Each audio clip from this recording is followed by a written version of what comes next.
ఈరోజు నేను పచ్చి మామిడికాయతో చేపల పులుసు అయితే చేయబోతున్నా. టేస్ట్ అయితే చాలా బాగుంది నిజంగా. చూస్తున్నారు కదా చూడడానికి ఎంత బాగుందో.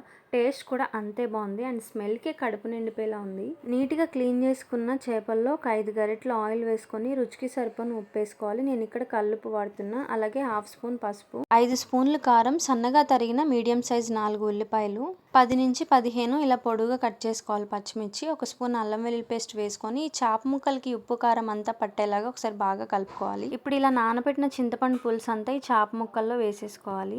ఈ పులుసుని ఎప్పుడు ముక్కలు మునిగిపోయేలా పోసుకోకూడదు. ముక్కలు కొద్దిగా కనిపించినంత పులుసు మాత్రమే పోసుకోవాలి. దాన్ని హై ఫ్లేమ్లో పెట్టి మూత పెట్టి ఒక 15 నిమిషాలు ఉడికించుకోవాలి.